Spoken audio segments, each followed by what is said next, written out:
get overstimulated too much, I'm just herming it up, man. That's all that's happening.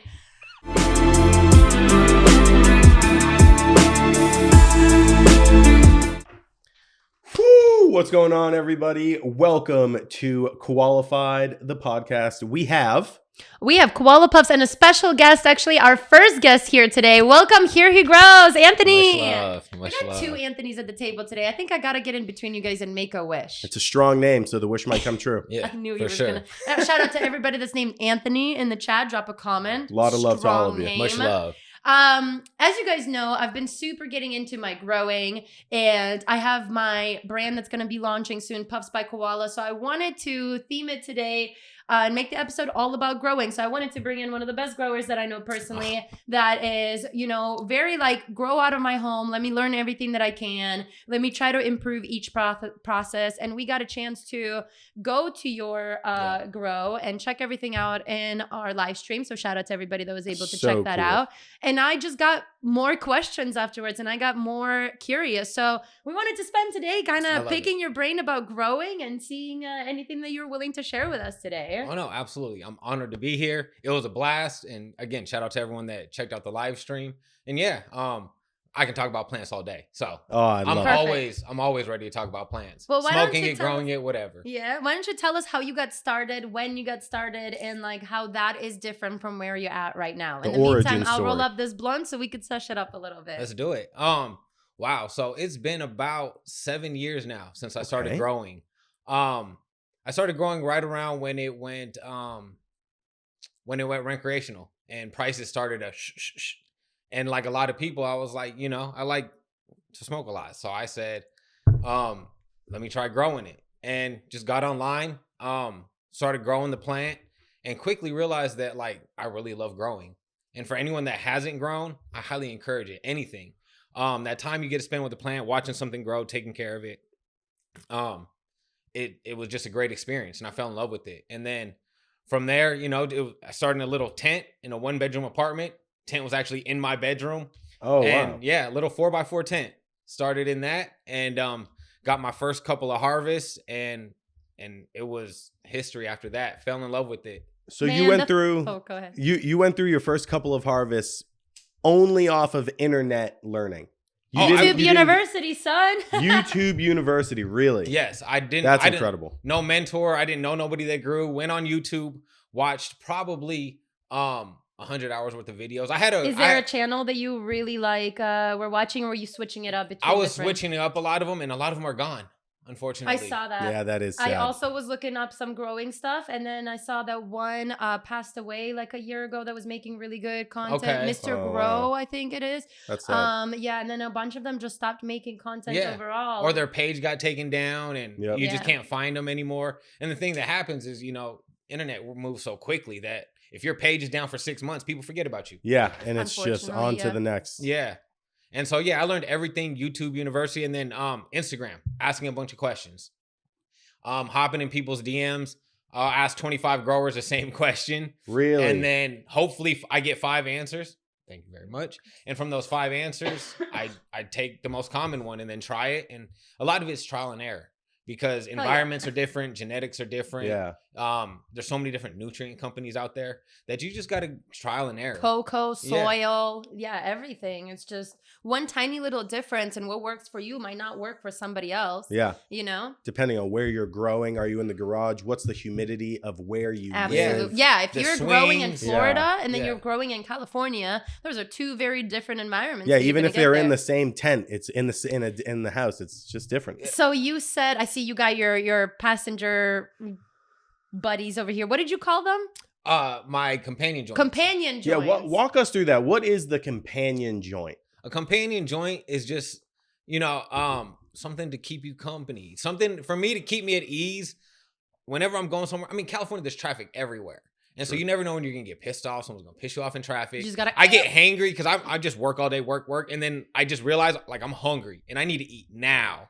And so I get someone pisses me off in traffic or something. I need to know I have something there to soothe me and take care of me. It's like almost like my little therapist there in case I need it. I love it. I pull it out and I have it. And then just sometimes just knowing that it's there is enough. I don't Yeah. even smoke it. It's just like, you're When I there in need it, case I I have need it. you. It's like an emotional support joint. 1000%. You know that if I smoked that blunt or that joint, though, if you piss me off and I'm still pissed after, that's all. Like, you did something. Oh, Because yeah. for me to smoke it and still feel irritated with you.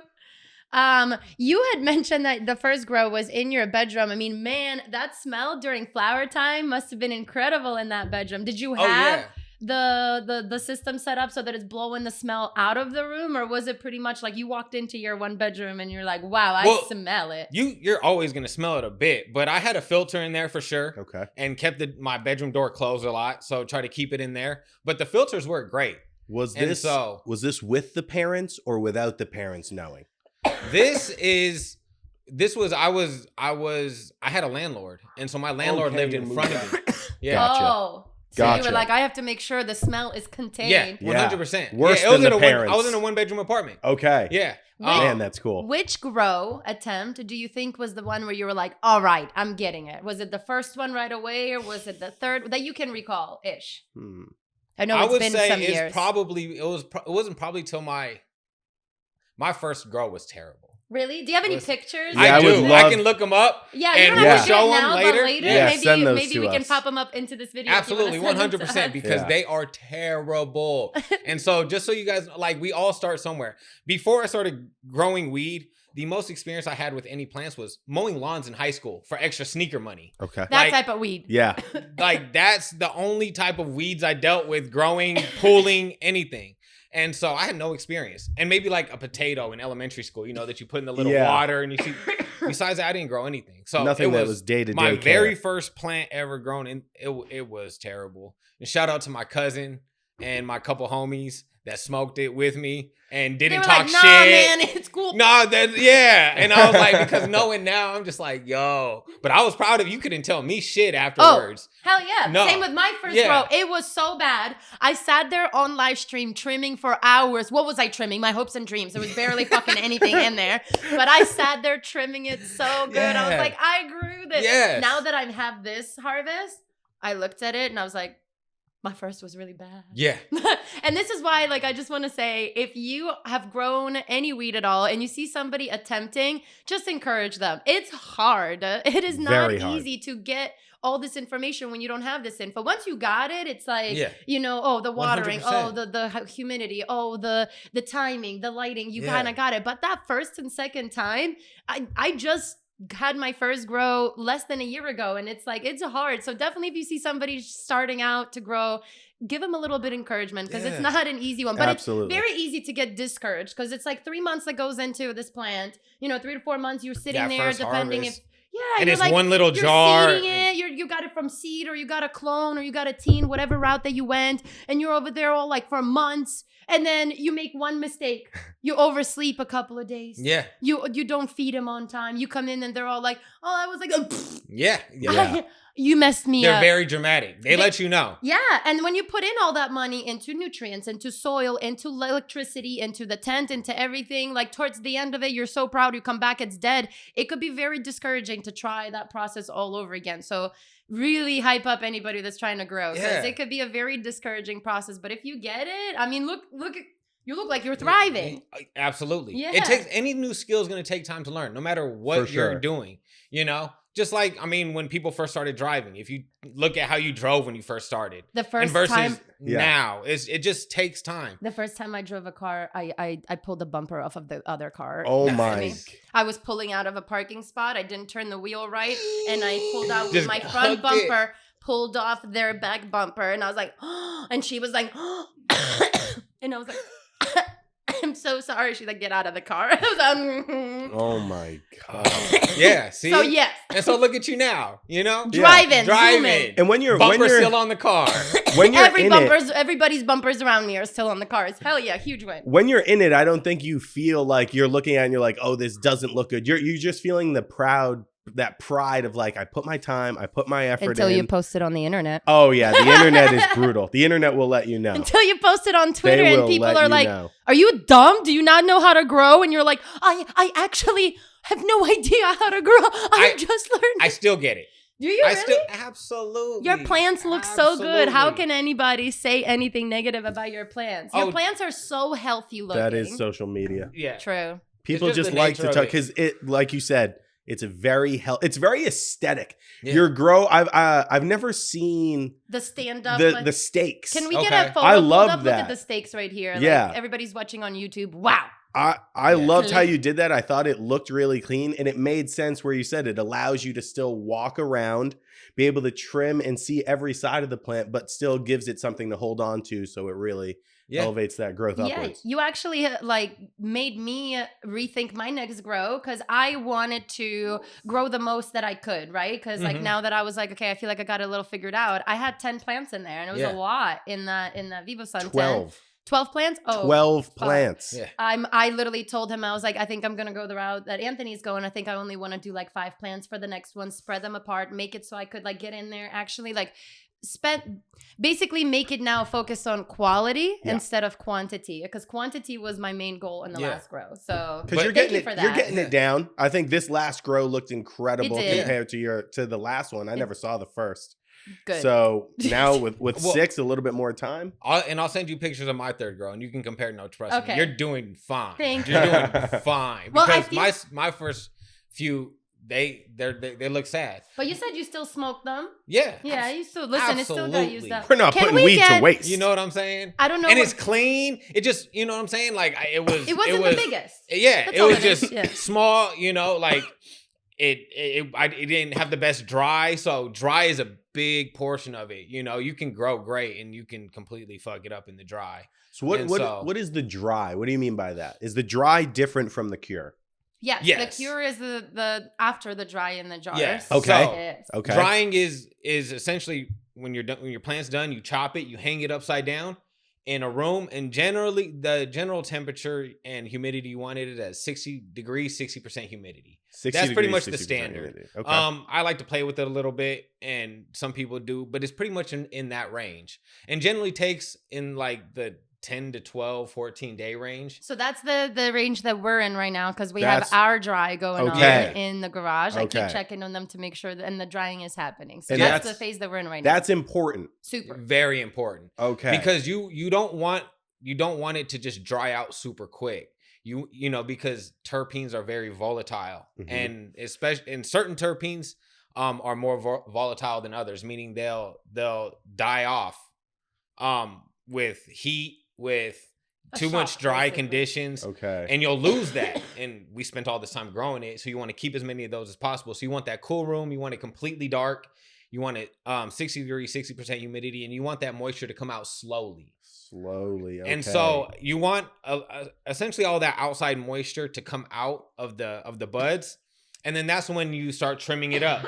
And generally, you know that when you go in there, you take a branch, you bend it, and it's not soft anymore. You get a little crunch in there. You get a little snap. That's how you know. That's how you know your plants are dry and ready to go. Now, the cure, a lot of times, the cure is hard for me. It's, again, it all sounds hard. We're going to get debates around all of it. But I'm of the belief that if you nail the dry, the cure isn't really necessary. You put it in a jar, 3-4 days, maybe a week, you're good to go. Oh, okay. Oh, wow. See, I didn't know that. Because essentially what Do you burp them? Yes. Okay. Yes. Because essentially what you're doing is all that moisture from the outside of the nug, that all the moisture from the nugs, that's all dissipating, but there's still moisture on the inside of that nug, deep inside the nug.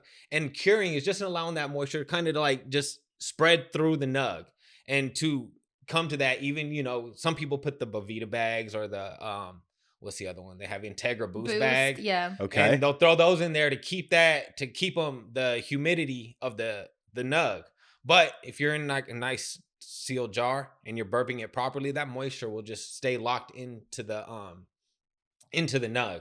And there's something I actually seen Canna Kim. You guys heard of her? No. She is she's like some PhD. She has a degree, a doctor, but she's in cannabis. Oh, wow. Okay. Oh, And she's super smart. And she was talking about like that moisture that gets locked in the bud is some kind of like perma moisture. So once it's in there and you have it cured and it's spread throughout, then it's there. But it still won't cause any like it's resistant to like mold and stuff like that. So that's why you can keep a fresh jar of nugs stashed away for months and it not go bad. So I don't know the whole science behind that. Canakim is someone We'll like check she it had out. a Yeah, we whole gotta check Maybe that we out. try to get Canakim over Yeah, here. I would love Do you that. know she's local to California? She is not. Oh, okay. Okay. But We fly to she you, travels a lot. Canakim. Where you at? We're on the way. She was I believe she was at the where were you guys at with ILGM with the trailer out here in LA? At Rolling Loud. Yeah. Yeah, I think she was here for that. Oh, damn. And we I think missed she was her. with the one in Arizona with ILGM too. And Wait, so if we she's gotta- with ILGM, then I should know. Yeah. I'm gonna stalk the We gotta hit up ILGM Bob. account right now. Yeah. It's probably, you know what it is? I'm a visual person. I probably Yeah. know the face you're talking about, but the handle is just not clicking for me. I'm like that too. But she was explaining how the moisture gets locked in there. So I don't know the details of that. Okay. But essentially, once you get that moisture spread out into that nug, it stays like that. You keep it in the jar as long as it's not exposed to any extreme conditions, sunlight, or left open and dried out.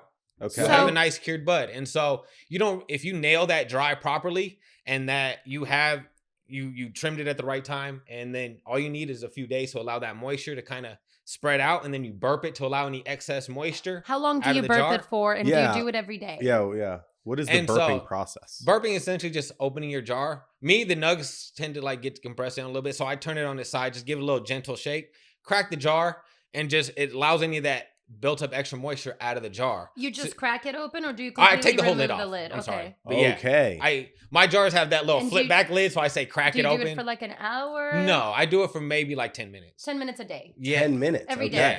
Yeah. The first couple days I'll do it twice a day. Okay. And then by day 3 or 4, it'll be once a day.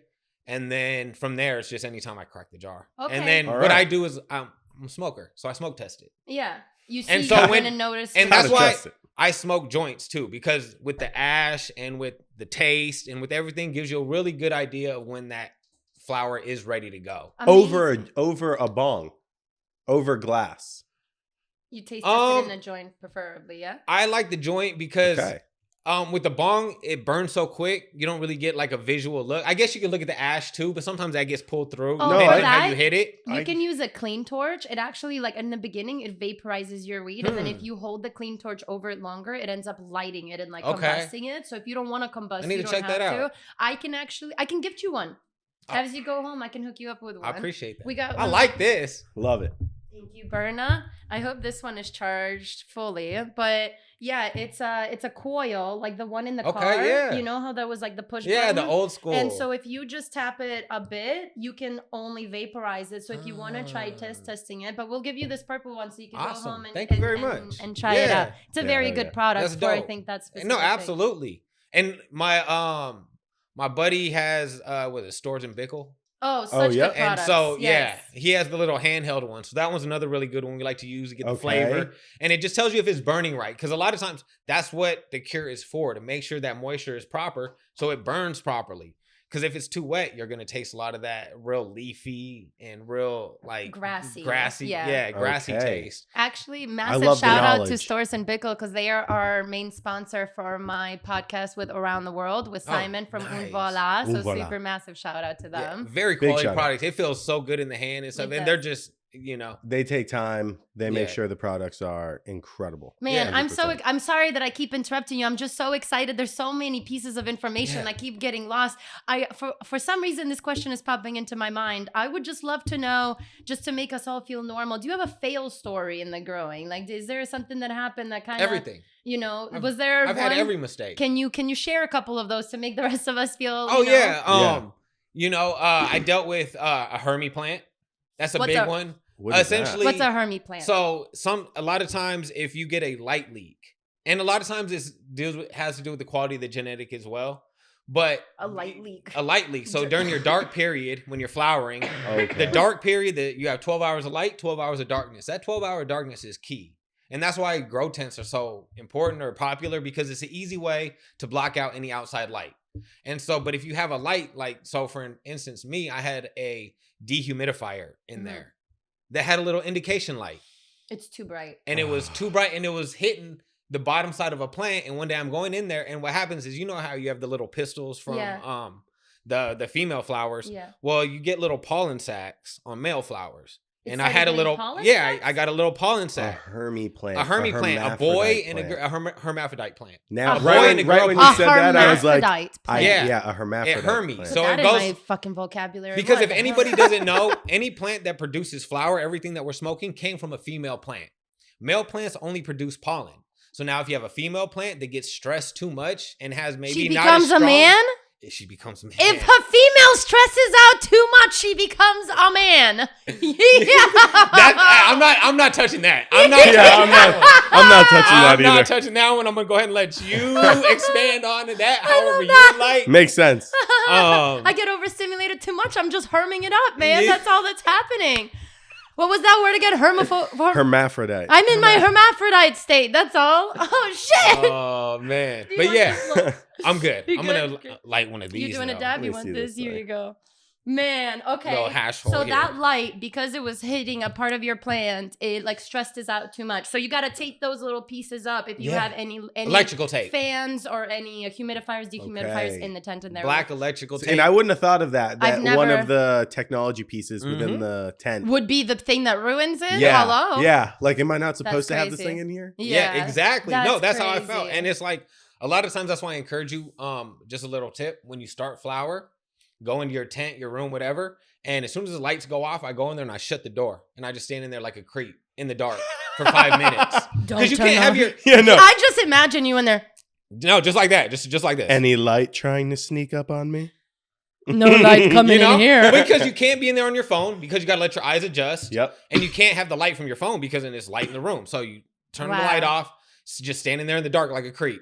You know, I was Like a sleep paralysis monster. I'm just in That's there. smart, though. I In the love dark. that. And you let your eyes adjust and then you look to see if there's, I make sure all my Anyone. indicator lights are covered, Wow. make sure that the seal around the door, there's Yeah, no nothing coming leaks. through. Okay. And so, but if that happens, you get a hermaphrodite plant. And what happens if you don't catch it early? If you catch it early, sometimes you can just pick it off or take those nugs completely off, that little bud site. But if it spreads, that pollen gets in your plant. And then what happens is your plant wants to start producing seeds. So depending on how far in flower you are, it Now can it go thinks and it's a man. Now completely it's just- ruin your grow. And everything will have seeds. And everything will have seeds. So if I start to see, if I start to see a Wow. plant start to hermaphrodite, the best case scenario is just take that whole plant out. Because you don't want it to get on the other plant. You Not don't even want- worth the risk. Yeah, you don't want to because literally one little pollen sac that you don't see can contain so much pollen, and you have fans blowing. It's just gonna blow that pollen One around. sack can spread everywhere and infest everything. Y'all hearing this, ladies? Watch out what sacks you're hanging out around, okay? Okay. That's a life tip right there. Growing, Wow. life and growing is just the same. You know, what you put into it is what you get out. So I was informed that the night cycle is extremely important. So that's why I was growing when I had my cycles going, because right now I'm in the drying process. My nighttime, our actual nighttime, was the shut off light time for the plants, because I was like, okay, let me not mess with it. No Yeah. light, nothing, just in case, because you know I'd be nosy. I want to peep in there, and I shouldn't Mhm. be doing that. But then. Like a few months ago, I found out that I should be switching that because electricity charges less in the nighttime. So Yeah. for me to have my lights on in the nighttime would actually be more beneficial to my electricity bill. 100%. You know, so Yeah. I'm considering trying that for the next phase, the next batch that I do. I'm learning so much from and you. especially now coming up to summertime too, it's cooler at night, and so your lights, your dehumidifier, and your AC is what's going to is using all your electricity essentially. So by having that at night, it's cooler outside, so you just have cooler temperatures. So your AC runs less, and the rates are Oh lower my because you have God. off-peak hours. This is this all makes sense once you makes say so it, but much it's not sense. something that just came into Yeah. my mind on its And own. this is why I love doing stuff like this, because me, when I'm over here thinking of content, it's all just so normal to me now because I've been doing it for so long. Yeah. That it's just habit. And I'm like, what do I even teach people? Like, I'm doing the same thing every day. And so when people come and ask, I forget that stuff like this is stuff I had to learn. Yeah. Mhm. And that because same thing, I had a full-time job when I first started growing. And so for me, I was running it during the day too, because at night I'd come home at like by 5 I'm home. And so I'm like, I need to work on my plants now. Yeah. But then I pushed it a little bit till like 7:30, 8 at least, because I think 8 o'clock is when off-peak hour stops in most areas. And so I just waited till then and just prepared everything, got the water ready, everything ready. So when lights came on, I was ready to rock It's a little and roll. more That's peaceful Yeah. too at night, I Yeah. think. the end of the night. It's a little wind down because it is therapeutic to get in there, 100%. tend to the plants, and then So it's a nice calm. wind down. Yeah. Yeah. There's nothing like spending time with the plants. Well, I was about to say they don't stress you out, but sometimes they do. Yeah. Sometimes they do. But not like people. But not like, Not like people. And For so, yeah, no, 100% great wind down thing. And I tell people that being in the garden for me is almost just as therapeutic as smoking the Love product. it. Really? Just being in there, no distractions. When I can be in there, put some music on. Sometimes I'm just in there in dead silence, just the fans buzzing and just me in there with a pair. That's how Scissors going usually I go crazy. in there. I don't have music when I go in there. Yeah. I like the silence because the rest of the time we're talking, we're filming, we're watching things, we're on stream. It gets really loud. Yeah. So that time for me is also like the woosah moment. Yeah. You don't use any music. I don't because I get so there's a lot going on all the time. Yeah. Question, Anthony, when you grow, do you prefer to go from seed? Do you clone? Do you have a main plant that you like to pull clones from? What's your go-to right now? And so I run a little 2-tent rotation. So essentially I take my plants, I clone them, and then I flip the big plants into flower, and then I take the clones and put them in a tent. But everything in that tent I have popped from seed and hunted myself. And so all that is myself. I love popping seeds. I love it. How do you love pop it. them? I love it. I love it. It's just Do you just put them straight into the soil? I or do you germinate do the them. paper towel method? I do the float method just because I'm lazy. Okay. It's just less steps. Yeah. What's the float method? You just pop the seeds in a jar of water, little shot glass of water. I throw them in there. If your seeds sink, you are going to want to go to the paper towel method because they can drown if they sink straight to the bottom. But usually they'll just float right on top, and then they'll just a little tail pop down right into the water. And when that's done, take it and I'll pour it out onto a paper towel and just pick it up and plop it right in. Nice. I like the paper towel method because the few times that I've never done that where I just throw it into water. I've just popped them It's straight. so simple. I just popped them straight into cups, and a lot of those didn't pop out for me. Yeah. So I did the paper towel method, and I loved it because I really get excited. What I do is I only put them in a container for 10 minutes of water, and then I put them into a wet paper towel. Okay. And I put the wet paper towel folded up with all the seeds in there, kind of spread away from each other, into a Ziploc bag for like 2 to 3 days. You don't want to seal it though. Yeah, you because it'll mold. You want to give it a little bit of air, but then you'll see through the Ziploc bag when the tails have popped when they're ready, and you can pretty much then open it. That was the easiest process. And you want to for keep me. that in the dark. You want to take that Ziploc paper towel and put it in like a cupboard or a drawer or something in a dark space. No sun. No sun, because essentially it's like it's being in the soil. You want it to be dark and covered so it can pop that root. And then you put it back in the soil again where it's not getting any light. Yeah. And then what I tell people is, because some people are like, oh, you got to make sure the root's down or whatever. The plant knows how to plant. It knows how to be a plant. It's going to grow up. You'll be just fine. Drop it in there. Cover it up. Just don't smash it down. And quick tip, because seedling is the most sensitive stage. And, excuse me, you can drown your seedlings. So I like to water my seedlings with a spray bottle. Oh, okay. Just a little misting. Right over the top to keep that topsoil nice and moist. And so that, and then once the plant has established itself, I'll start pouring it because you can drown the seedling. You can disturb the soil so much because I only put it down to about the first line of my pinky. Okay. And that's how far I bury it. So I just take my pinky, put it down in there, put the thing in there and just cover it lightly. And if you're pouring water into there, that seed can get washed around. You don't even know where it's at now. And it can also get drowned. So I just take the spray bottle, keep the top soil moist. And then I don't actually start pouring water into the cup until it has a few sets of leaves established already. I'll literally just listen all the way through. Wow. Everybody go get a seed planted right now. This shit is like, we're learning so I'm much. learning so much. Are you going to do a plant with me in the next grow? I think if you do 6, I might pop one in. I could do 4 and you could have 2 if you want. Yeah. Hell yeah. You should, 100%. Yeah. I'm just so curious, like, because everything that I'm thinking is like, you're giving me different information. Like I would think that the seed needs the sun, and then you're like, no, because if it's in the dirt, and I'm like, duh, yeah, duh. Same. That's what I'm saying. Like once it's said, it makes total sense. Yeah, this is so cool. And like I said, that's why I like talking to people because it's just so routine to me that like I said, for me, it's a float method. I drop it in the little shot glass, put it up in the cupboard, come back a day and a half later, it has a little tail, pop it in there, and I'm. And so nice. what do you prefer? Are you a soil? Are you a cocoa? I'm a soil guy. A soil guy, okay. Because I truly believe soil is the most forgiving. So it's the easiest to learn with. And I've just been doing it so long that it's just routine to me now, and I just run with the soil. Do you have a specific brand, or like have you been using the same throughout? I have for probably the last 4 or 5 years now, but I've tried multiple different types. And you've just found one that you like. That I really like. Yeah, Roots Organic. They have a few different blends and types. I like their 707 blend personally, but it's just what they carry at my local hydro store, honestly. Nice. And I've tried all their stuff, and then I found one that I really liked and used that one. But anything but Miracle Grow.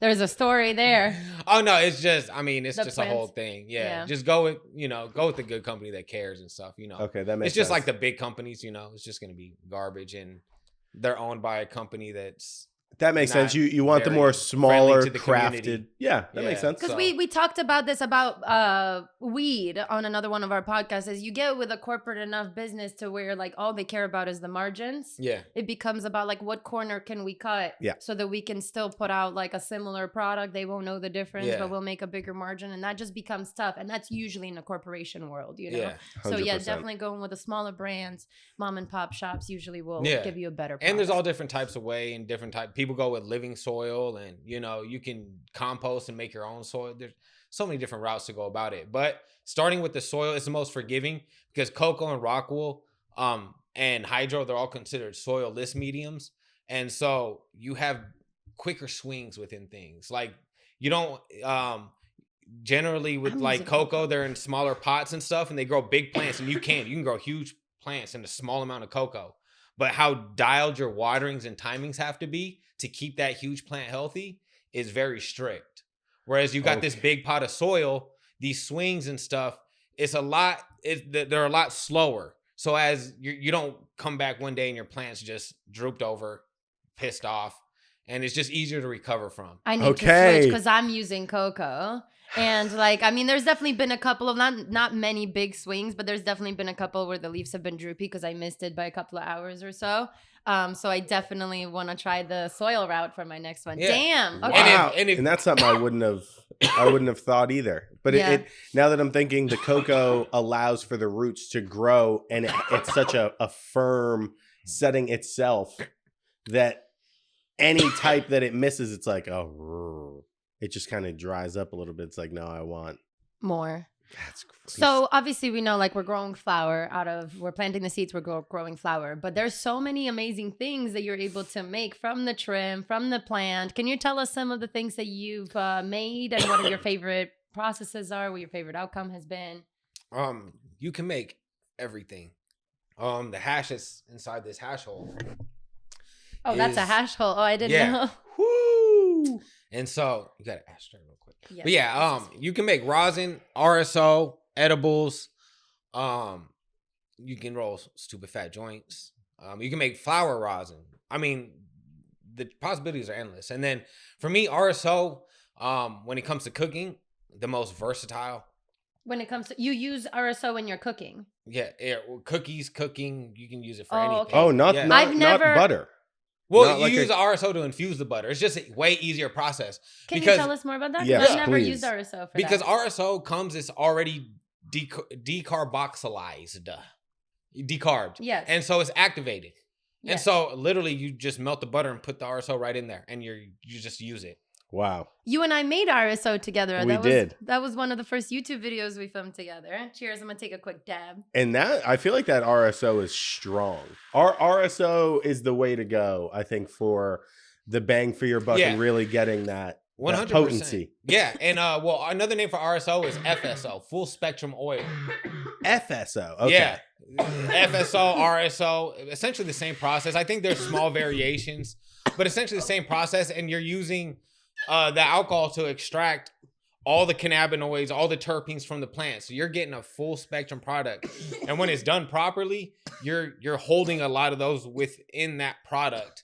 And medicinally, there's nothing better than RSO or FSO. Yeah, because again, you're not getting any of the carcinogens from smoking it, and it's super potent. And so for people with very chronic or painful diseases, and you don't have to die like this when you take it. I'm casually dying over here. And so it's fast acting. Like it's really popular with like seizure patients. Yes. Okay. And what they do is they'll even take it and you'll see them and they'll put it like between their lip and their gum. And as they're seizing, the whoever the caretaker will just rub it like this. And I've seen it literally work in documentaries within like 60 seconds, 90 seconds. They stop seizing. And then within like 2 minutes, they're sitting there having a casual conversation with you like they're just fine. It's crazy. Yeah, Wow. I saw a video like that with a man who has Parkinson's disease. Same thing. He was able to consume some RSO and it like really slowed down his shaking. He was able to sit. Same thing, have a conversation without. And it's like How there's is just this illegal? so much beauty behind this plant. Yeah, And how is it still Schedule 1 and they say there's no medicinal benefit? It's right there, it's clear as illegal day. because it makes Like, so much money for people. Because you know Yeah. how many why? times they have. Because you can do this at home. Yes. Yeah, Because yeah. you can make it yourself. Yeah, you That's can't. why. You That's not can't make an beneficial to Advil anybody. at your house. Yeah, you can't. You can't make these hard prescription meds at home. Well, Yeah. and a But lot this- of them, like doctors will literally get can. kickback if they push a certain medication that's on the market that's don't new even in get me this. started. So it's like, That's- why would this be beneficial? You're not gonna go to the doctor then, and then get this new medication that's supposedly gonna help you with this, give you all these side effects. Yeah, that's just But one let's of, just try it. that's just one of the many industries pushing against this. 100%. And if there's that many people going against it, It's got to be good. It's got to be good. Yeah, There's it's gotta a be very something to helpful it. plant. it's amazing. It's the best. I also heard that you could put RSO in your belly button for us women with cramps, that it helps a lot with like it absorbs through your belly button. Yeah. I've never personally tried it, but I really would What? like Yeah. to. I've Because even I've had some bad cramps Yeah. where like I literally I've have even to- seen girls use those cup things or whatever they use. Put it I've on seen there. that. I've seen the TikToks for that, but in their belly button. That one's really crazy to me. Yeah. The one thing I did hear, about the belly button is a great idea, but from what I heard, I don't know too much about this. Just because I heard, I want to put it out there. But cleaning it out with alcohol isn't good though, because you don't want to put that alcohol in your belly button because it's real sticky. RSO is just real like tarry. So, but hot water works. So just hop in the shower, let hot water run over. It's gonna take a little longer, and it'll be a lot better than using alcohol. Because I guess that's bad for you. I don't know, but I seen a whole trend on it on saying ISO that in the on belly button. ISO in the belly button. Yeah. That makes I don't sense. use it personally like that. I do make topicals though.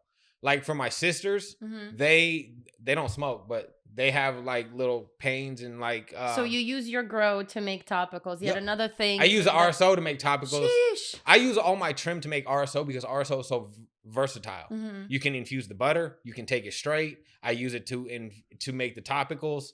And because it's decarbed, it's activated, it's ready to go. Wow. So And that so one product really is just it's fully usable for utilized. everything. Yeah. Put it on your skin, put it Yeah. in your food. So if you take your trim, make the RSO, and you can use it for a vast array of products. I've even seen people smoke it. Me personally, I tried it once. It's not going to do good things for your banger, and it's not going to taste good. It's going to taste like you smoked grass. Yeah. Literal grass. Better ways to I mean, consume you Better can do ways to everything consume else. it. Just Yeah. use it for everything else. use it for that can be everything used. else. Just because, if in case anyone's curious, we had to experiment. Me and the homies, we get around You and gotta do try stupid it out. stuff. Yeah. So when did you start fully utilizing the plant in your growing journey? Fully it- utilizing everything? Yeah, where you were like, I'm gonna make sure the trim is going to the RSO. I'm gonna start From the jump. Oh, Oh, from right From away. the jump. Because Really? it's such a big investment Yeah. that I'm like, I need to get every single cent that I can out of this product as Wow. possible. That makes sense. And so before I didn't start making RSO till a little bit later. I didn't learn about that in that process probably till a couple years in, maybe about a year in. But I started with just infusing the butter. I took my trim and would infuse the butter and use that to make products. Okay. And so and then I had one of those trim trays to collect the sifter. sift from the very beginning. I seen a video on it. Some guy was like, if it look at, you're gonna trim, and he was using a regular like foil pan. He's like, look at all these trichomes stuck to it. And I was like, bet that. Yeah, I was I'm like, only it's worth using that it from- $60. Hell yeah. I'm gonna cop that one, and I'm gonna get the sift out the bottom. And before, I didn't know how to press it. I didn't any of that. I just took it top to bowls and Crazy. off in space. Wow. Wow. That's so cool. This is amazing. What are your upcoming plans? Do you have any you to try plans this. to grow your grow? I mean, like get bigger in size, or I would love to. do you plan on getting into a facility and like getting on a bigger level? Like, what's your like 5-year plan or so? Yeah. Have you thought about that? Honestly, it's tough because especially out here in California, it's so expensive. If the Yeah. right opportunity came along, I would go and get with the facility, but it's just so expensive. Yeah, if you partnered with somebody. Yeah, basically. because out here, I think just between everything, I think you need like $1.5 million just Yeah, to no, get it's started expensive as legally fuck. to start What? growing. Yeah, Because, it's all like, the testing. Not only that, like from my knowledge, you have to have your whole facility built out, ready for plants but not have before plants you in can it. apply, Yes. apply and get ready for the license. You have That's to the showcase that gatekeeping you aspect. have the money. You have to showcase You that have- you can do it clean. Yeah. It's all by the book, and you're It's so you're much ready. money goes into it, and it already costs so much to set up a It's facility. crazy. That it's essentially like $1.5 million is what I've seen that people talk about what it takes just to get started on the smallest level. That's crazy. That's Okay. not right. So At what least is in your California. I can't speak for other states. Yeah. Other states maybe, they have different programs. I don't know if any states still do any home grow programs like that. Like it used to be Prop 15 out here where you can have growers and you can take it to the dispensary from a home grow and Mhm. shit like that. I don't know about other states, but out in California, all that's pretty much done for. yeah. And so to get into the legal market like that, it's ridiculously expensive. And so for I me, didn't know that. that's why I promote home grow so much, Yeah. because what you can pull out of there, and like in a little, you get good enough in a little 5x5 tent, and you can grow more than you can smoke in a year out of a 5x5 tent for one person. Absolutely. Yeah, because you have your room very dialed in. We actually just went and saw Another friend of another ours grow. home grow, and I think what I noticed from both of you is that you guys have your rooms very dialed in, and you guys both have the ability to move and see both sides of the plant. all the sides. Yeah. Yeah, which Super I've cool. seen so many of the nets. That's traditionally what I've seen, where like I don't think people are able to go in and individually check out the plants. Well, essentially, a lot of times what people use, they use these tables, and you can move them. Yeah. So you only need to keep one row. So you keep one row on the far end, and you check that side, then you move the table, and now you have a row between these two. Okay. And so you can see both sides. You can't really get to the middle as well. Yeah. But those tables generally aren't more than like 4 feet wide.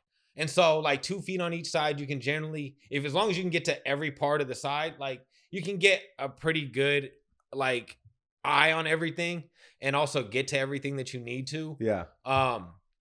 But yeah, as in my situation, like I said, if you have a tent and you're able to just put it to where you can access 3 sides, I think going with the net, that's always going to cover the most amount of square footage. Period. I'm not going to argue with nobody on that. I understand that, people. I know.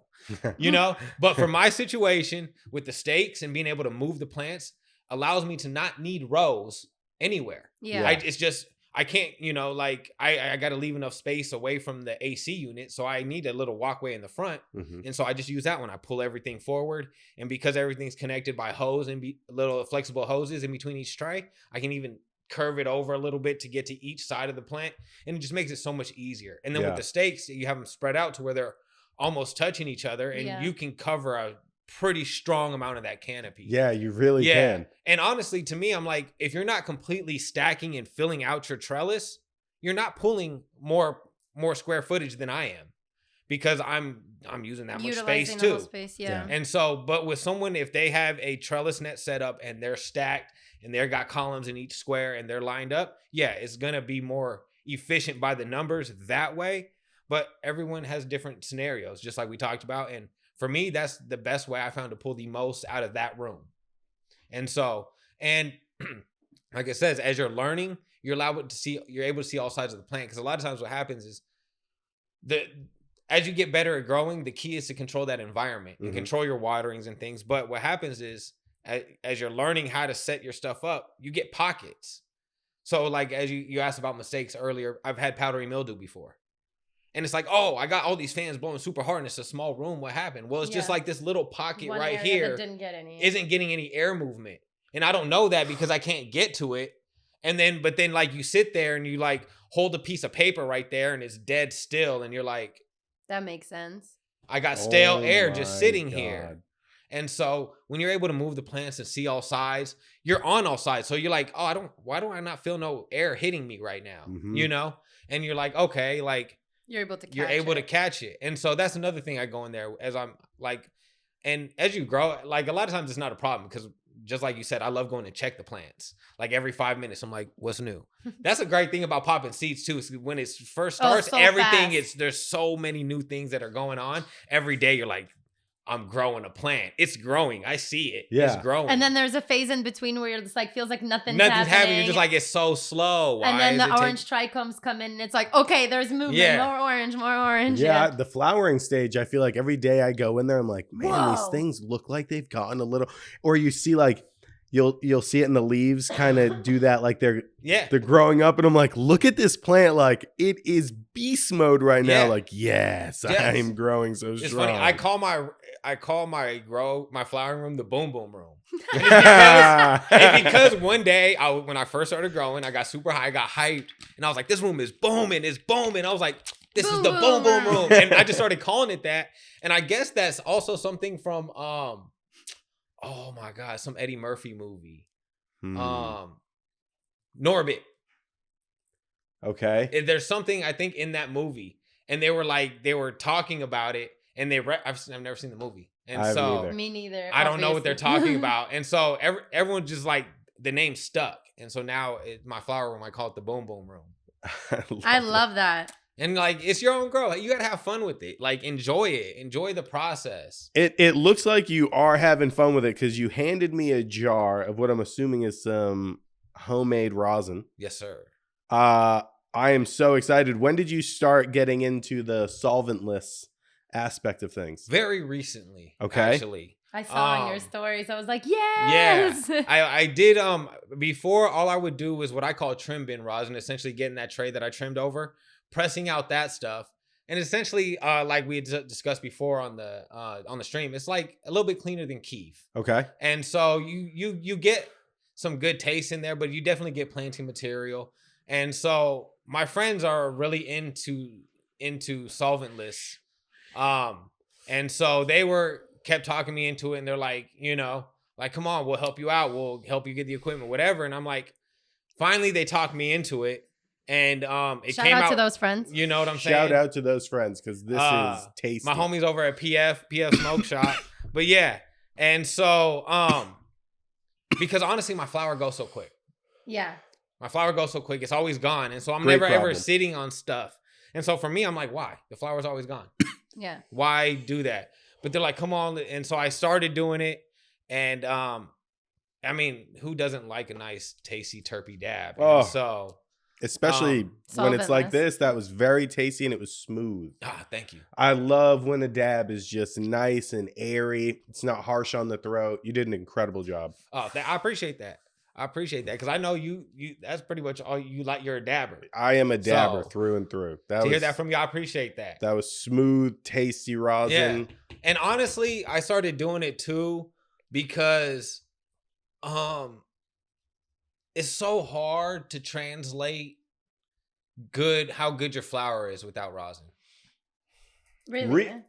Okay. Because yeah, tell me more about that. At least like through a screen. Because something can have bag appeal. You all know that. And it tastes completely garbage. Yep. Okay. And it's just, it looks good. You get it out the bag and then you're smoking. You're like, where's the terps? Yeah. Yeah. And so but for me, it's like, it's very hard to cut corners and have good looking and tasting rosin. I know it's still the same issue with you still got to taste it and stuff. Yeah. But a lot of times like rosin from the look, especially rosin, because like BHO and all that stuff, it can be remediated and you can do change the color on it. Yep. But rosin is going to come out. It is what it is. Yeah. You wash it, you press it, and it comes out the color it's going to come out. Yeah. And so with doing that, it's just easier to showcase. And then also just how well they wash. And also I have one of my plants that doesn't wash well, but the flower, I will never get rid of it. Because I'm a flower guy through and through. And so I won't get rid of that plant ever, even though it doesn't wash well. And Yeah. sometimes it doesn't translate. And so that's why I get some of the solvent extraction. Mm-hmm. I heard someone's argument about that. It's just like some really good flour. And it could, some flour that has maybe some in the future as they do more research, that has certain terpene profiles that you can't get in another plant. And that the only way to extract it is with a solvent. Like, I can't argue against that, Yeah. because there is ways for it to be done cleanly and be extracted properly, Okay. but there's also a lot of ways where it doesn't or can't, and so I'm solventless through and through personally, but I don't hate on how anybody gets their medicine. That's why I encourage everyone to do it themselves, give it a try, and that's what I've been into some facilities too, and I'm just it's heartbreaking that I'm just like, yeah, these people don't care. Yeah. These people do not care. For sure. And those are usually the brands that have the most marketing money, that's the most hyped about, it's the most largest, talked about. biggest The largest brands. ones. Yeah. Yeah, absolutely. Yeah. What's the biggest yield you've ever gotten on a plant? On a single plant? One singular plant that Just under 2 pounds. Under 2 pounds a Yeah. plant. Okay. Damn, that's Just under very 2 good. pounds. Yeah. Do you know what strain that was? That was my cross of Trop Cherry and Jealousy. Okay. I believe it's. I think you've you've given me that strain yeah, to smoke. It's over there too. You brought it today too. Yep. I think that's the one that you brought to the grow class, and you gave me some weed from Probably, that grow class. yeah. I think that was that. Yeah. Trop Cherry and Jealousy cross, Yeah. because you wrote it on the bag. Okay, yeah. Okay, I'm pretty positive. And so I have 2 different ones, and they're both over there. So you Nice. can tell me when you smell them or when you taste them. Okay, Which I'll see if I can recall which one it was. But yeah, and so 2 pounds for the plant. That That's just sounds like so much amazing. like it just had to yeah. be What like is it? What does the big-ass plant look nugs, or like? What did it? How tall? Oh was yeah, it? like- shit. How does it look? Tall is probably about, if it's off the stand, probably just under 6 foot. Okay. Oh, tall boy. Oh, it's a monster. Oh, girl. Yeah. Oh no. It's a When I'm monster. working on my plants, WNBA, watch out. I'm standing on a bucket, a 5-gallon Home Depot bucket. Damn. Do you prefer to make them taller? That works better, What? or Well, it's just because of how my room is set up. So on one of my sides, the light is right above the fan. So Okay. I can't make that light any lower. Okay. And also I run the 6-foot stakes. I could run 4-foot stakes if I could have the lights lower, but I can't go I could lower that fan, but then it's where the plants would be. And so to utilize space as best as possible, I just push my light to the ceiling. Okay. And because I veg for so long, so I keep a rotation. Yeah, I was gonna say, is your veg time longer Yeah, then to give them whoa. more time to go up? Well, or? my veg time is longer just because of my setup. So I Okay. have a veg tent and a flower room. Uh-huh. So I take a clone from the big plant and I flower the big plants, and I take that clone and put it in the veg tent. And so it's going to be 9 weeks of flower and 2 weeks of drying, and however long it takes me to trim and reset the room Mhm. before that room's ready again. To get So flipped, these yeah. clones have minimum 11 weeks. Okay. So, from clone for them to actually take root, for me, generally takes about 10 days. So about 10, 12 days in, they'll get planted. And then that whole time, I have the next, 9 weeks, 9.5 weeks To prep stuff. for them to veg and Yeah. just get bigger. Yeah. And Wow. so that's why it's easy for me. They're Yeah. like, oh, you're wasting time. I'm like, no, I'm not. You're doing it at My- the exact this pace room- that works for you. This room constantly is flowering. It does nothing but flower. That the one that you guys mostly see is just the flower room. That's all it does all year is flower and dry. Wow. Flower, dry, restart. Flower, dry. So I get minimum 4 harvests a year. And so out of that room. Okay. And so that tent in my room is just to veg. And so it's vegging that whole time. All it does is veg. It takes the clones, veggies, and then I put them in the flower room. And so it's always ready. So that room is constantly flowering. I can have constantly vegging. Super simple. You really blew my mind with the 6-foot plant. I was not expecting that whatsoever. Yeah, that's crazy. I just wanted to make sure of something real quick, but you've progressed from just growing the plant Yeah. into growing mushies. Some fungi, baby. That's something I know zero things about. So please tell us whatever about the process of it. Like how did it start? How long does the growing do? Yeah. How often do you trip at home on your own supply? Yeah. I want to know some stuff. I didn't. Yeah, mushrooms are still like kind of foreign to me. Like I know about them, but I didn't know that you could really like do it yourself. Oh yeah. Yeah, you can do anything yourself, really. I You know get, what I'm yeah. saying? And that's why I tell people, anyone that says you can't grow is a lot. I don't do anything. All I do is grow. I've never grown anything up until this point, and everything that I started growing, I learned just from the internet. Okay. And so it's just about how much time and you want to put into it. And so honestly, I didn't take shrooms for the first time in my life till now it's a few years, probably a little more than like 4 years ago now, 4 or 5 years ago. And I loved it. Yeah. I absolutely loved it. I did it with some dudes I met on social media. We all met up in Washington and we got a hold of some, and it was amazing. Did you do like an eighth right away? Or? Yep. Oh my God. I did about $3 grand. Just First shy as an trip? eighth. Yeah, that's because they peer pressure me. Oh, Shit. shit. Oh Shout my out, God. to my guys, Edgar Unicorn, Canada Oh, Quest. I love Edgar. It's me, Brian. Oh my and, God. Hi, It sounds America like Izzy. you went with a good group. No, Yeah, Edgar no. seems like the best vibes to be Oh, around. Edgar's Okay. amazing. When I say all I love those him, guys I've are never amazing. met him, but Yeah. I follow his social media and I Yeah. think his vibes All are those the guys best. are amazing. Oh, Shout man. out to those guys. That was my first experience was with them. I love it. So shout out to them. We had the best time up there, and we Okay. tripped out. And to me, I was always the way people described it to me. Everyone else beforehand, man. Yeah, they scared me. They're like, "Oh, you trip out, and everything. You're tripped out. You see things and You're all this." gonna hallucinate. Yeah, and I'm like, I don't want that. yeah, I'm not someone who likes to, I have never tried any other drugs. Same. I don't like being not in control of my facilities. Like, I used to drink. I don't drink anymore, but I used to. But like, I can count the amount of times on my hand that I've been blacked out. It's like twice where I didn't remember anything because I don't like it. Yeah, it's Yeah. not I like fun. being in That's- control of everything that I do.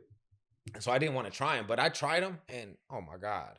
Loved it. So I then you were loved like, it. I want to grow these. Yeah, because it was nothing like how they said. Okay. And so, like a trip is like, to me, it felt like the first time I smoked, honestly. okay. You know how you're always Wow. chasing like that first high? It was like, it felt like that. It was just like a real like strong body high. And then for me, I don't even to this day, I've taken like up to 4 grams now. And, At once. yeah. Oh, And I don't wow. That's see a bomb. like hallucinations or anything. The most you see is like stuff like what I guess the way I describe it is it breathing. So if you're like looking at a leaf, you'll just see these patterns like moving, like the leaf is breathing, or like the bark of the Fam, tree that is just hallucinating. Yeah. It's like, you I don't see the see leaves things. moving, the patterns, and the. but like it's just the detail of it. I Essentially, I understand. just Yeah. feel like you don't look at stuff that closely. Yeah. Because I feel like if you stare at something and focus long enough and you're not high, it starts to move. Like if you've never done that where you just focus so hard and Yeah. like you Things get are happening. Like on the ceiling, especially if it's a popcorn ceiling. oh and then yeah, it Yeah. 100%. you see what I'm saying? It's just like that. And so, but it's more apparent and you're just more conscious of it. That's all it is. But it's like nothing's talked to me. Nothing's spoken to me. And when people see like the patterns people see, like I've only seen that like when I close my eyes. Okay. And what it feels like is like when you rub your eyes too hard. Yeah. That's what you see. Like the little Okay. stars or the little Yeah. patterns. Like if Yeah. you like your eye itches bad and you just go to town on that bit. And like and then you just see, you see stars and stuff. Like Okay. that's the patterns. That's what I've seen. And what's the But I'm- growing process on that look like though? That is well, I mean, I always say things are simple because it's just very straightforward. You just the difficulty is the execution. You have to be very sterile. Okay. It can get contaminated very easily, especially in the early stages. So Okay. it's about because you got to pressure cook pretty much everything, and then I'll sterilize everything, and so like you pressure cook grain bags, Okay. and so because of mycelium, is like little white hairy stuff that mycelium likes to grow on grain. okay. At least this type of fungi likes to grow on grain. So generally injected into a grain bag, you get either spores or what they call liquid culture, which is essentially mycelium, so a spore is like a seed. Okay. And this is my- a foreign language and- to This me is right now. so. Yeah. I'm thinking of Last of Us right Yeah. now. Like, So holy like a shit. spore is like a seed. Okay. And so like seeds, you can get a seed from a plant. It's not going to be the exact same plant. Okay. So that's the difference between clones and seeds. So seed You can get a seed of I don't know, pick a That strain. makes sense. Jack Herrera. You can get of Drac Herrera, and you can plant it and grow it. It's not going to be the Drac Herrera that you know and that you smoked and gotten from a dispensary, because those, to get the consistent exact same thing, you need a clone. Yeah, because seeds are like children; they can come from the same two parents and be completely different. Okay. And so you need to clone it in order to get the exact same thing. And so that a spore is like a seed, and then you got liquid culture, which is essentially just mycelium suspended in liquid, and mycelium is like a clone. Okay. So you get the mycelium, and it's going to be the exact mushroom that mycelium came from. That's what's going to come from that liquid culture. Okay. And so you inject that into a bag of grain. It generally takes about a week or two for that grain to what they call inoculate, and then you'll see all this white mycelium grow all over the grain. Okay. And from there, you break that up. It goes into a tub with a substrate. And so what I use is CVG as cocoa, vermiculite, and gypsum. Okay. Mix all that together. You got to boil it as a whole process, whatever. Sterilize it. The way I don't think you hit it once. Yeah, well, I'm so focused on the process because I got to go through it step by step in my head, and I'm pretty high already. Are we in the dark during all of this, or are we? No. Okay. Okay. You're right. You're right. Good call. So once you inject it outside, it does. Mushrooms grow in the dark. Yeah. The grain bag is in the dark. So the grain bag, once you inject it, it does go in the dark. I'm sorry, you're right. So you do the whole process, and then it goes into the dark, and then you bring it out, and then you get it in that. You boil your substrate. You mix that. It's essentially like a soil type thing, whatever. Okay. It's a mixture. And then you take that grain and you plant it into that. And then you cover it up. You put it in a tub. And then you got to have a tub with holes in it because it needs to be able to breathe. And so you put micro tape over those holes. And then you put it in the dark again for about another 7 days. And then you'll see that mycelium envelop that whole substrate. So all that soil would just be covered in this white little fuzzy stuff. And then from there, you bring it into the light. You start fanning it with some fresh air. So it's real important to have like a room where there's clean air, or at least where you close everything off and the air is still. And then I spray my clothes down with ISO, put my hood on, spray ISO. I just spray it in the air, put my hood on, and just walk around it real quick. And then I go fan these tubs. And then 12, 14 days later, there's mushrooms in the tub. Oh my God. And for mushrooms after that, is there any curing or anything like that? Or they're just ready to go? You dry them. So you put them in a dehydrator. Okay. Dehydrate them, and a day later, they're ready to go. But you can eat them fresh. I ate one fresh. And it still trips you out. Yeah. Holy shit. But does it taste? Was it like chewy? It's too much? Well, the thing is it's just because you can't store them like that. They'll go bad real quick. Right. In the wet form. So that's why you dehydrate them. Oh, so essentially, I would not have. There's nothing this is better. my favorite episode we've ever done. Yeah, this is incredible. Oh I appreciate that. No, it's fun. I love this. Holy shit! And so, essentially, like, I don't think you can get better than fresh fungi. You pop that thing in there, and to me, it's better. Like, well, for me, it's iffy because I'm real texture sensitive, especially with food, and so certain textures I don't like, but It's essentially like, if you don't like the taste of mushrooms, it's real watered down because it's essentially like 90% water at that point. And so that whatever mushroom taste you get is real just watered down. So you just bite it, chew it, just like any other vegetable. Have you ever cooked with it? I have not. That's a good idea. Or does it can you make them warm? Can you heat them up and cook with it and still contain the trip? To be completely honest, I don't know how, like, I know they are heat sensitive to a point, and people say, but I don't know, like with cannabis, there's a real strict point at which you start losing cannabinoids. And I believe that's somewhere around like 240 degrees. Mm-hmm. You really start to burn off like THC. But terpenes and other stuff will burn off earlier than that. And so I'm not sure what the threshold is for mushrooms. Okay, so we just dice it up and put it on a salad. Yeah. I dehydrate them at like 115 degrees, 120 degrees. So I know they can tolerate some heat. But what my homie said, essentially just, why don't we just pop them on a pizza? That's so cool. I literally pop them on a real pizza. Yeah. And we've talked about it, but they scary. Yeah, y'all scary. They're gonna watch this, yeah. Yeah. And so, I mean, if they pressured you to do 3 grams on the first time, you guys are scary. No, not them. Different friends. Other friends. Also scary. Edgar and Brian everywhere, they all live different places. But my friends that live where I'm at, they don't like to trip too often. We did it in Yosemite one time. My favorite way is in a smoothie, though. Okay. Because you Blend take it the all dried up. ones, you blend it up in the smoothie, you don't taste it at all, and 30 minutes later, you are having the time of your life. For me, I was in Yosemite. We had this Airbnb with this backyard that had like this creek. Uh-huh. Oh, And beautiful. yeah, and I don't know what it's technically called, but like, you know how like when the sun will come through, you like, you know, like trees and stuff just right, you'll get like this mist in the sun rays. Mhm. I call it Yes. sun mist.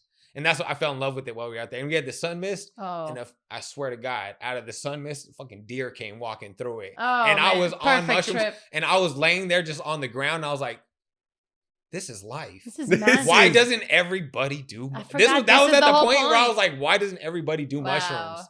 And so, yeah, I'm very pro mushrooms. But for me, I don't really trip too often. I like to microdose though. That's the way I go. Okay. I grind it up, put it in some little capsules, pop those capsules back, and so I know exactly what I'm taking and good to go. And if you do it right, you don't really feel it come on. I tell people it feels like you ever just walk outside on a nice sunny day and you're like, today's a good day. Yeah. Like Yes. you feel clear-headed and you're just like, that's what a microdose feels like. Yes. And it doesn't, like, all of a sudden you're just like, today's a good day. It feels good. And you're like, why?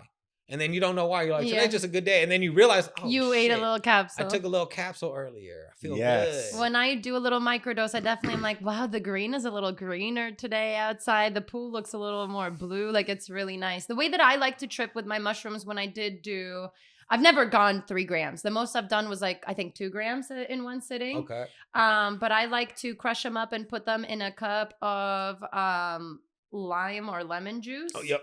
Have Lemon it juice. activate in Yep. the cup for like, couple of moments, like, and then I take the shot, so it's already activated in there, not in my stomach. Yeah. It just speeds up the process, So, and it Woo. doesn't hurt my stomach as much processing the. so mushrooms. essentially what that does is mushrooms have a compound in it called chitin. chitin. Yeah. Chitin. I believe that's how it's pronounced. Mm. But it's very hard for humans to process. It's kind of like lactose, how a lot of people don't have the enzymes Mhm. necessary to process dairy. Mhm. Same thing, this chitin stuff. And so it's real hard for people to digest. And sometimes that's why people throw up or get the shits or whatever. Me. It's a real popular thing. I'm the number 2. Yeah. And so that's why a lot of people don't like it. And that's another thing that scared me, because I'm like, how are people taking that out in nature? I think it's a Like, if you bonus. either You have also to get throw your up system cleared Or if out. you have to take a shit, how are you out in nature though? I'm just like, that's very inconvenient if I'm out on a hike. And so no, that's a very pro tip. Lemon juice, bananas, and sweet potato are real 3 popular things that compound. It's called, I don't know the technical term. It's something that breaks down chitin for you. And so if you get that in your stomach beforehand, or if like lemon juice, that's why it's real popular to soak in. And that's what I do with all my smoothies. Smart. All my smoothies have lemon juice because I grind it up. Same thing. The smoothies actually I don't grind up. I just break it up and I just stick it in the lemon juice and I let it soak for about 5-10 minutes. And then I put it in the smoothie mix. And then if you don't get the stomach, because my stomach is sensitive to it. And like, because the first time I took them, I had to lay down for a second. I was like, I didn't have to shit, but I was like, I feel full. Yeah. And hungry and weird all at the same time. I don't like this. It messes up with your stomach. But it only lasts for about 10 minutes. Okay. I lay down and then like it was the time of my life after that. And so that's when I learned about lemon tech.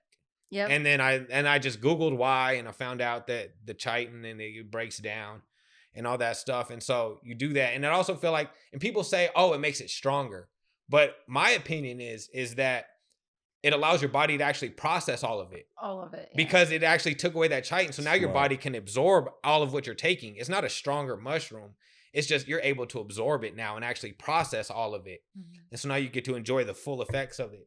Yeah. And so yes, lemon juice, if it messes up your stomach, the longer you let it soak, the better. And so 15, 20, 30 minutes if you need to.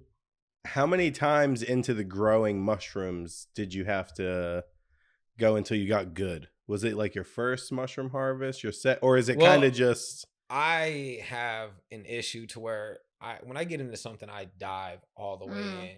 That's what it seems like, because you're like, I Googled it and I was like, okay. Yeah, Okay. I dive in. So I did like All a the bunch way. of tubs my very first time.